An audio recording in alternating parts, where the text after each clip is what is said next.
Il a volé sa fiancée. Il l'a forcée à avorter. Mais le karma l'attendait à Paris. Témoignage. Coucou tout le monde, j'espère que vous allez très bien. Aujourd'hui, je viens avec un nouveau témoignage très édifiant. Surtout, restez jusqu'à la fin. Aimez, partagez, republiez et abonnez-vous.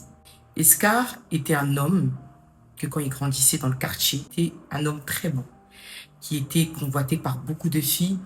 On va dire, il était dans la cote. C'était un garçon qui était convoité au lycée, dans le quartier. Les femmes voyaient que par lui. Même dans son groupe d'amis, c'était lui clairement le plus beau. Il avait un peu cet esprit de leadership qui grandissait avec. Excusez-moi si vous entendez le ventilateur, il fait chaud. J'ai extrêmement chaud. Avec toutes les lumières qui est derrière moi et le red line, j'en peux plus. Et bon, bref. Du coup, il y avait une fille qui était dans leur quartier. C'était une fille qui était d'une bonne famille. Quand on dit bonne famille chez nous, ça veut dire que ses parents ont une bonne vie, ils vivent bien. Comme dit en lingala, bana o baliaka 5 fois par jour na Kinshasa. Donc, cette fille-là, elle kiffait vraiment Escar. C'était vraiment, voilà, son amour de lycée. À chaque fois qu'elle le voyait, c'était un peu... Elle envoyait toujours ses amis partout lui dire qu'il est beau, etc. Ils s'échangeaient des petits mots, mais voilà, rien de plus concret. Mais Escar ne la calculait pas vraiment. C'était pas vraiment son style de fille, on peut dire ça comme ça. Escar n'avait vraiment pas de temps pour elle, il la calculait pas. À chaque fois, Escar voyait effectivement qu'il lui plaisait, mais sans plus.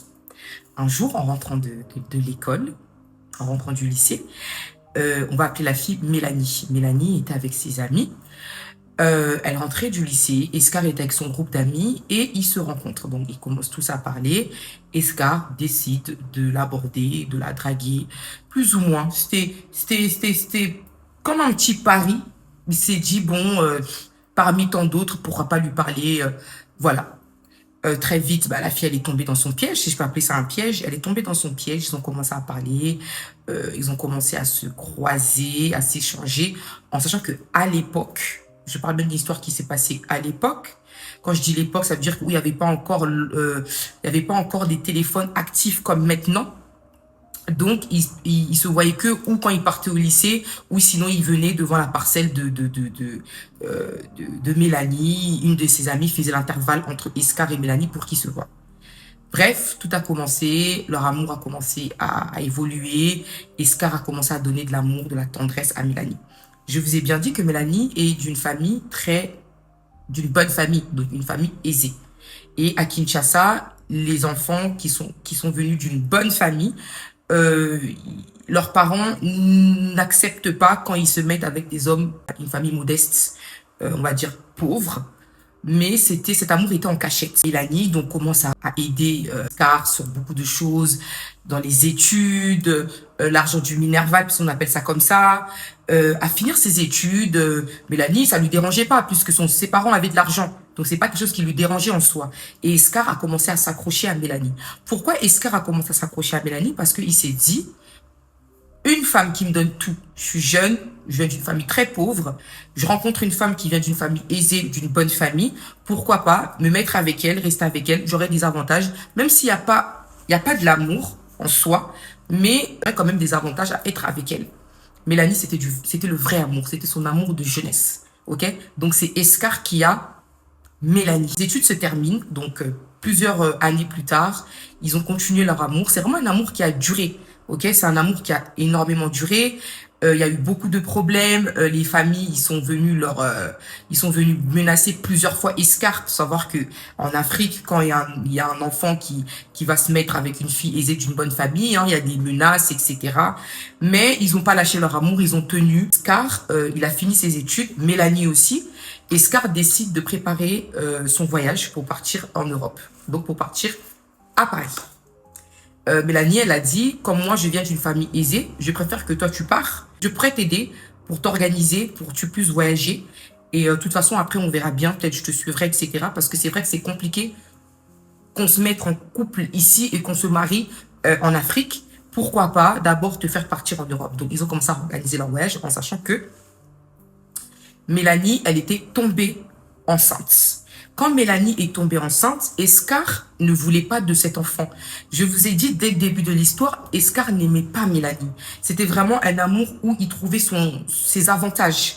Il savait que s'il partait en Europe, il allait la quitter. Et je vous dis que n'oubliez pas que c'est Mélanie qui a aidé Escar dans sa vie à progresser, à faire ses études. Et donc Mélanie tombe enceinte et Escar décide de vraiment pas vouloir cet enfant. Il a dit, tu enlèves cet enfant, je n'accepterai jamais que je fasse un enfant maintenant. J'ai encore une carrière, je suis encore jeune, je dois partir en Europe, je pourrais pas être, je sais pas ce qui va se passer en Europe, tu restes ça serait compliqué. Donc Escar a forcé Mélanie à, vous avez compris la suite. Donc Mélanie, à contre-cœur, parce qu'elle ne voulait pas, elle était très triste de la réaction d'Escar, mais elle s'est dit, comme elle l'aimait beaucoup, donc elle s'est dit, voilà, c'est pas grave, peut-être c'est pas le moment, on est jeune, voilà, je veux le rejoindre en Europe, ça serait l'amour fou. Et Mélanie, elle pensait déjà à comment ils vont se marier, comment ils vont avoir des enfants, parce que elle a contribué sur Escar très bien, et il prend son avion et il voyage. Avant qu'il voyage, ils se sont fait quand même des promesses. D'où le pouvoir de la langue, le pouvoir des paroles, c'est très important. Escar promet à Mélanie qu'il ne la quitterait pas, qu'il est très reconnaissant de ce qu'elle a fait, de ce qu'elle a fait pour lui, et qu'aujourd'hui, s'il arrive en Europe, il serait toujours là pour elle, et qu'il va faire tous les moyens qu'elle puisse le rejoindre en Europe, qu'il puisse se marier, parce qu'en Afrique, ça va être très compliqué, en sachant qu'elle vient d'une famille aisée, mais en Europe, ça sera un peu plus facile. Mélanie et Escar se promettent beaucoup de choses, et Escar promet que dès qu'il va arriver en Europe, son premier objectif, ça serait de faire tout pour que Mélanie le rejoigne, mais en sachant que Mélanie pouvait voyager du jour au lendemain. Mais quand il dit tout, ça veut dire qu'il voulait vraiment se concentrer dans leur relation, que Mélanie puisse le rejoindre et qu'ils puissent faire des enfants, avoir des enfants et se marier.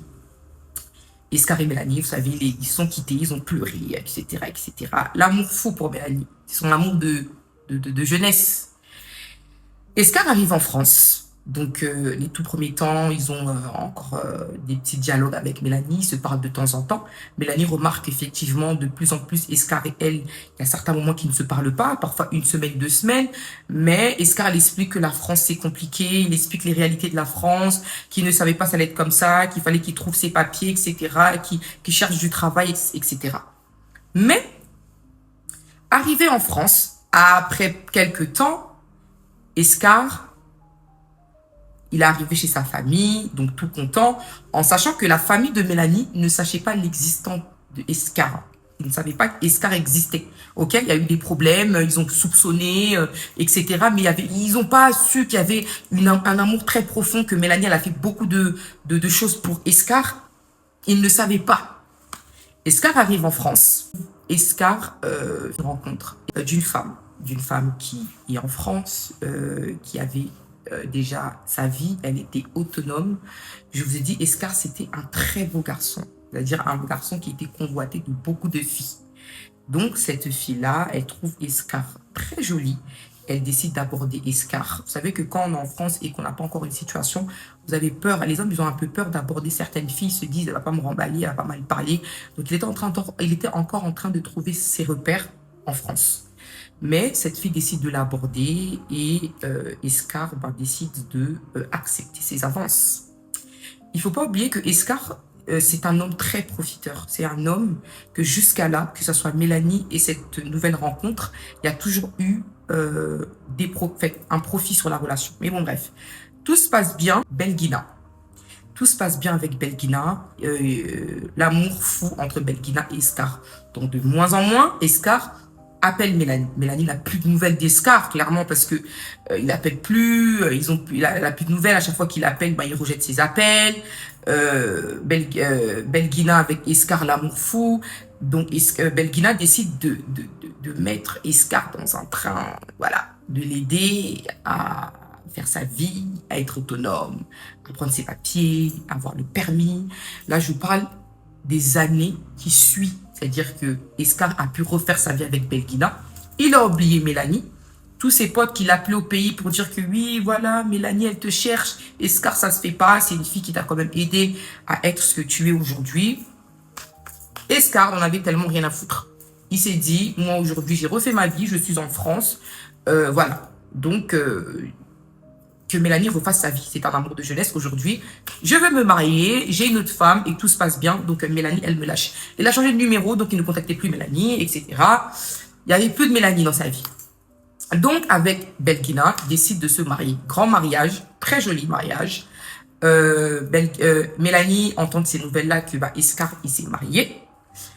Le jour que Escar s'est marié, Mélanie, elle était très, très, très mal parce qu'elle a appris via les réseaux sociaux, via ses camarades. Et Mélanie, elle a dit que je veux faire, en fait, je ne sais pas si je peux faire la traduction, mais là, je parle en lingala et je vais essayer de faire la traduction. Mélanie, elle a dit, Loba Escar, nga na sunga ute na vie. Loba que nga mbongo na nga et contribua na vie na ute na ba voyage na ute. Mais ce qui Escar, mbongo na nga ekota na vie no po nous ala lelo. Dengoza na poto. Escar ope mana kimiate. O sala nyonso pour que na longola mwana. Aujourd'hui, na longola mwana na tikala bouye. Naza na botaka susute. Plus d'amour, na kokasu kolingate po na yo Escar. Makila wana elanda bino. Escar, si aujourd'hui tu es qui tu es aujourd'hui, c'est grâce à mon argent. Mais si cela, mais toi t'es parti, tu n'as pas reconnu. Je sais pas comment bien expliquer en français, mais que en fait elle a dit des paroles comme si pour le condamner. En vrai, elle voulait dire que si aujourd'hui tu as ignoré ce que moi j'ai fait dans ta vie et que tu n'as même pas pensé à ce que moi j'ai contribué dans ta vie, que Dieu soit loué. Mais sache-le que si moi j'ai vraiment contribué dans ta vie et qu'aujourd'hui j'ai avorté parce que tu m'as forcé d'avorter et qu'en vrai des vrais tu étais venu dans ma vie juste pour un profit, cet enfant-là que tu as forcé que j'enlève, ce sang-là va crier. En gros, c'est ça. Escar se marie. Les années passent. Escar, il vit la belle vie, hein. C'est devenu quelqu'un. Parce que Belkina, c'était pas n'importe qui. Quand je dis pas n'importe qui, elle avait déjà sa vie. Ok, elle avait déjà une maison, son permis, sa voiture. Ok, elle avait déjà, et c'est une fille très, très, très indépendante. Elle avait son business. Elle vendait une grande entreprise. C'était quelqu'un. Escar n'est pas tombé sur n'importe qui. Et d'ailleurs, il avait toujours de la chance de tomber sur des femmes qui avaient de l'argent. Qui n'avaient pas de l'argent, mais ils avaient les moyens. Et un jour, Belkina dort.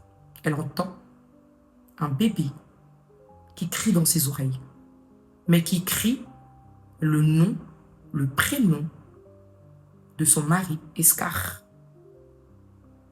Elle se réveille très tard la nuit, 3 heures du matin, l'heure des problèmes. Et Escar, elle se réveille, elle crie. Et Escar lui dit, qu'est-ce qu'il y a et tout, qu'est-ce qui se passe? Et elle lui dit, non, j'ai rêvé, j'ai fait un cauchemar et tout. Escar lui dit, c'est rien, on va prier, on va s'endormir. Ok. Donc il prie un peu et il s'endort. Le problème, c'est que Belkina, elle a commencé à vivre un cauchemar à la maison. Vous savez, il y a beaucoup de gens qui sont arrivés en France et qui ont eu à faire des pactes, des liens, à trahir certaines personnes, à bâtir certains hôtels négatifs et que ça les a suivis en France. Parfois, certaines personnes qui viennent en France, on croit, mais pourquoi cette personne elle a une mauvaise vie? Pourquoi cette personne-là, le mal le suit? Pourquoi cette personne est maudite? C'est parce qu'il a eu à faire des actes quand il était en Afrique et ces actes l'ont suivi. Bref, Belkina ne comprend rien. Donc du coup, elle fait asseoir son mari. Elle dit, mais je ne comprends pas, Escar. Pourquoi depuis que je suis ici, depuis qu'on est mariés, quand on n'était pas mariés, tout se passait bien. Depuis qu'on est mariés, na yo kakaka mwana donc traduction, j'entends toujours un enfant qui pleure dans mes oreilles quand je dors. Et cet enfant-là pleure pour nous. Escar, qu'est-ce qui se passe? Mais Escar, manipulateur qu'il est, il comprend très bien la situation. Il se dit que là, il y a un problème. Cet enfant qui crie, moi, j'ai pas d'enfant. Le seul enfant que j'ai fait enlever à une femme, c'est Mélanie. Donc, il fait quoi? Il contacte ses amis. Il décide de partir insulter Mélanie. Oh, les hommes ingrats. Oh, les hommes ingrats. Ça, c'est ma phobie. Les hommes ingrats. Il décide de partir insulter Mélanie. Arrête de t'insulter dans mon mariage si t'es une sorcière et tout. Donc, il décide de trouver ses contacts grâce à ses amis. Et il prend son contact et il va insulter Mélanie. Que Mélanie arrête de déranger son couple avec sa sorcellerie. Ils n'ont rien mais ils n'ont rien en commun. S'il veut qu'il lui rende l'argent, tout ce que Mélanie lui a donné, son argent qu'il a aidé à payer l'école, son argent qu'il a aidé clairement, qui a aidé parfois sa famille, il peut lui rendre, mais qu'il laisse sa vie tranquille. Mélanie, elle lui dit, toi, tu m'avais promis que quand tu partirais en Europe, tu ferais tout pour que moi je vienne et qu'on ait une vie de famille. Je ne manque pas d'argent. Sauf que sache-le, ce que tu as fait, tu vas le récolter parce que tu m'as promis des choses. Et Scar, dans son couple en France avec Belguina, plus rien ne marchait. Belguina, elle a commencé à avoir du mal même à faire venir ses arrivages en France. Ses perruques, ça ne marchait plus. Il y avait toujours des problèmes. Belguina coulait. Elle ne comprenait pas. Depuis qu'elle a aimé Scar, au début, tout se passait bien. Quand ils se sont mariés, Belguina a perdu de l'énergie, de l'aura. Toutes ses affaires ne marchaient plus. Belguina décide de faire asseoir Scar et de lui dire que je ne comprends plus ce mariage. Je suis plus heureuse. À cause de toi, j'ai l'impression que tout ne marche plus dans ma vie. Peut-être tu as une vérité que tu caches que je ne sais pas, mais je ne pourrais pas continuer avec toi ainsi. Scar s'élève très fort. J'ai pas de vérité. Arrête de t'inventer des vies. C'est des hallucinations. Tu veux dire que c'est moi qui ai un sorcier? Belguina lui dit non, mais tu sais très bien qu'est-ce qui se passe. Cet enfant, de plus en plus, qui vient dans mes rêves pour pleurer. Je ne comprends pas. Donc, Scar, moi je veux qu'on divorce. Scar a très très mal pris la situation, mais Scar n'était pas prêt d'avouer ce qui s'est réellement passé quand il était en Afrique. Scar décide d'accepter le divorce, mais de ne pas avouer réellement ce qui s'est passé quand il était en Afrique. Donc les familles s'assoient, il y avait la dot, il y avait le mariage, etc. Ils décident de se séparer. Parce que Scar l'a très mal pris, il a dit, moi je suis pas un sorcier, votre fille m'accuse, etc. Je préfère qu'on divorce. La suite de l'histoire va être croustillant. Et la suite de cette histoire va être croustillant. Vous savez, il y a certaines personnes qui ont fait des pactes quand ils étaient jeunes. Des pactes très très graves. Et aujourd'hui, ces pactes-là les ont suivis. Ok? Scar décide de partir. Belgani décide de partir. Scar, il a vécu une vie en France qui était très très très merdique. C'était devenu une personne qui buvait énormément de l'alcool, une personne qui se shootait énormément, une personne qui avait plus de points de repère. Belguina est parti. Il n'a plus jamais revu Belguina. Belguina ne l'a plus recontacté. Mélanie, elle n'est plus jamais tombée enceinte et elle ne s'est plus mariée.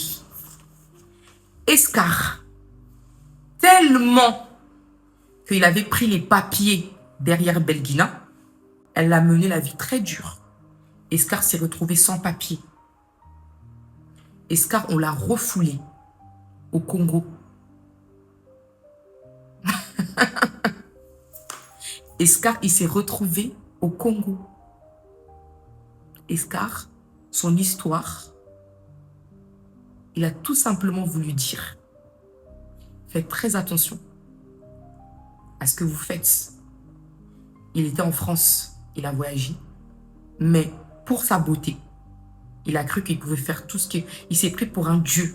Scar, il s'est pris pour le roi Salomon ou le roi David.